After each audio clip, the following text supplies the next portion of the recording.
红辣椒、青辣椒、黄辣椒，细数椒圈主流色号，这3种无疑是风头占尽。但是在盛产辣妹子的湖南，这种冷艳高贵的白辣椒才是颜值的正义。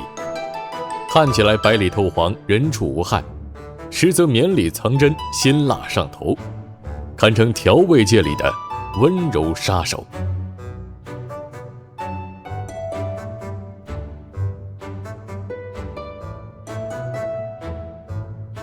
白辣椒其实是当地话扑辣椒的书面叫法。它的真身是这种皮薄肉厚的湖南本地青椒。蜕变的第一步是在沸水锅里洗个热水澡。注意了啊！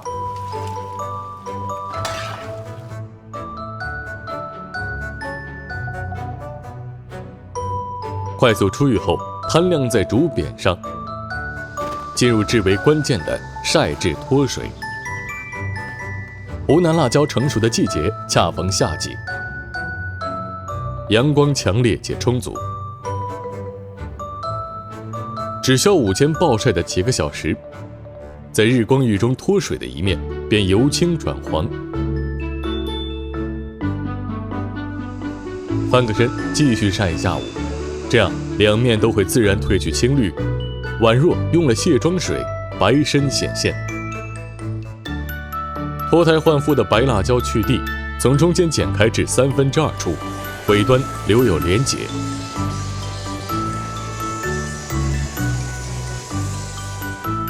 白辣椒有干湿2种加工方法，腌白辣椒直接加大量的盐拌匀，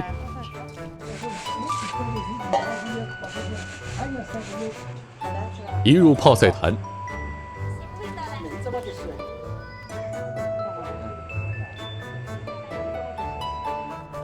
加盖后在坛口边缘注水，隔绝空气，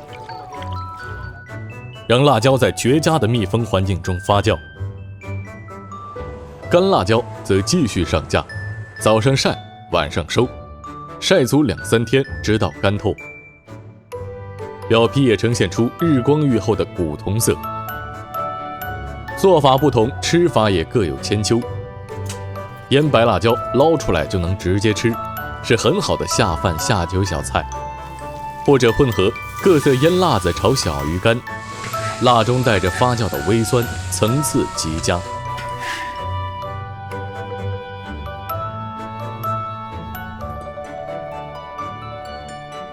而干制的白辣椒，与其说是调味，更像是百搭的配菜。在凉水中泡软，和油脂丰腴的腊肉同炒，不仅提味，也很解腻。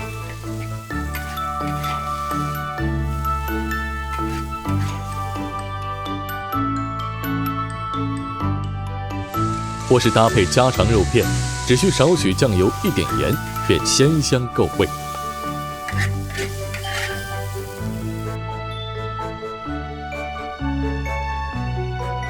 农家还会拿它和同法晒制的茄子皮炒在一起，茄子软韧，辣椒酥脆，有着与新鲜状态截然不同的口感和香气，甚至还能尝到那么一点夏日骄阳的滋味。